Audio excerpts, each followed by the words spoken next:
Hello everybody, welcome to a new video. Today is a very special day. I got on this Kickstarter product back in June and it just showed up, so I'm very excited to show you the Yes Welder Firstess CT-2050. It is a 7-in-1 multifunction welder and cutter. So this is a plasma cutter and welder all in one, and there are some specs. I don't know if that means anything to anybody, but there they are. And yeah, this is gonna be my first time opening this up. This was part of the early bird special, so this was $999.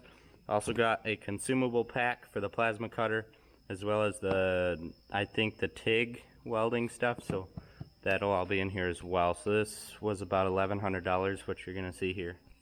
Alright, so here's the box right here. We're gonna break right into this. I got really excited about this. I saw an ad for it on Instagram, and we got on it as soon as the Kickstarter started. So we were a pretty early backer on this. Like I said, early bird special. Been looking for a plasma cutter, but you can't find a plasma cutter for less than $1,500. So when this came along, it was a reputable company and we wanted to try it. So here's the welders right here. So this right here I'm gonna pull out. These are the accessories. Look at all of that stuff.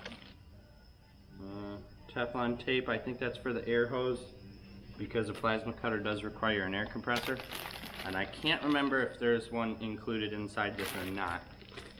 But that is your ground clamp. No, this is your stick holder for your stick welding. That looks pretty nice. I have this. I think this is the air tubing, and I saw a few people complaining that it was blown out and they were buying themselves a nicer air hose, so we probably will do that as well. That's gas line, I think, for MIG, because I think you would need oxygen for MIG welding or something like that. There is a connection diagram here for all of your different welding types, how they connect onto the front. This is the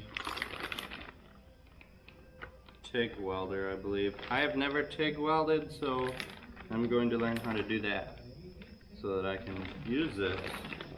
And I think TIG welding is more used for like aluminum and stuff like that, so that'll be useful on semis and stuff.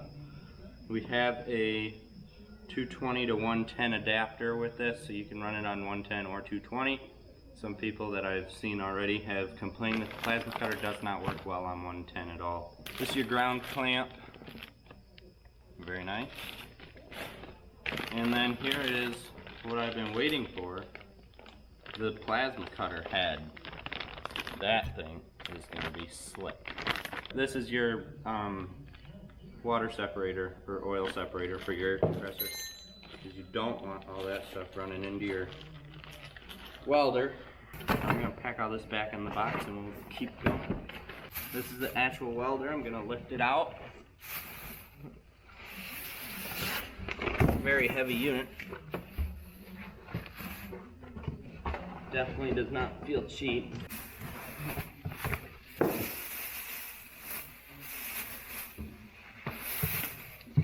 There's the front panel. Make sure it's still in frame.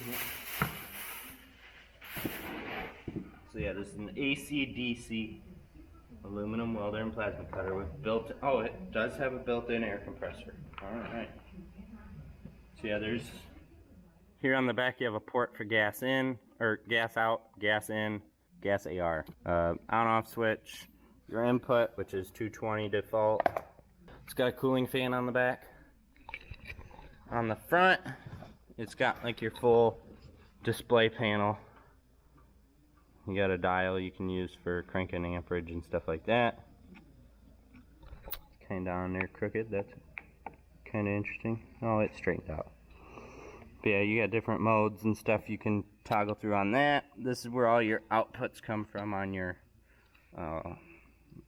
heads and stuff. So you got, that's what that one breakdown was that I showed you. I'm gonna get this set up off camera and then I'll show you guys what it looks like. Alright, we're hooked up with the stick welder. Flick the power button on. Everything kicks on again. So we're gonna go back to stick. And this one should be pretty simple.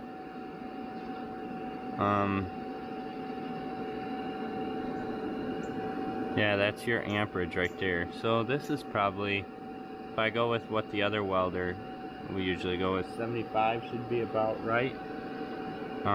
We always tweak it a little bit when we start, so we'll see if that's about mid for what we usually do. Bump it up to 80 just to be sure. Alright, so we're all set up down here. I'm just gonna take this angle iron, weld it to this channel. These are just 2 scrap pieces I had laying around. So let's go right into it. I got my auto dark helmet. We're gonna do it.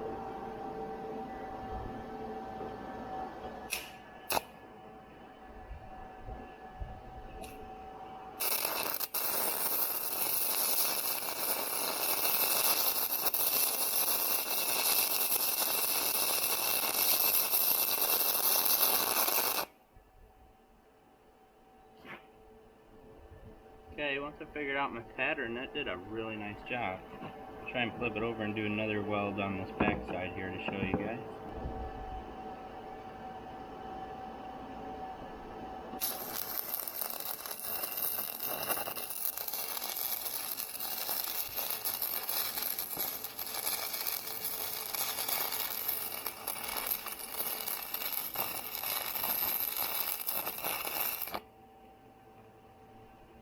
That does a fantastic job.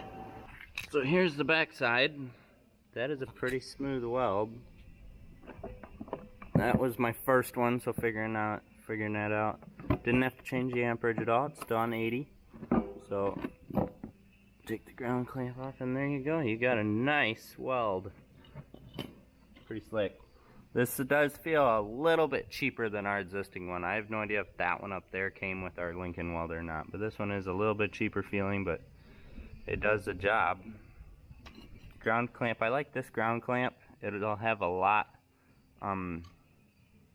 bigger opening when you open it all the way up than our existing one will, so that'll be really nice. So guys, that is our Yes Welder CT-2050, our 7-in-1 welder. And yeah, I'm gonna learn a lot more about this screen and make an updated video in the future showing it off, and it'll definitely be in some videos because we do use a welder quite often, and I will show you guys every step of the way with this thing. So if you guys enjoyed this video, please leave a thumbs up and subscribe if you are new to this channel, and I will see you next time.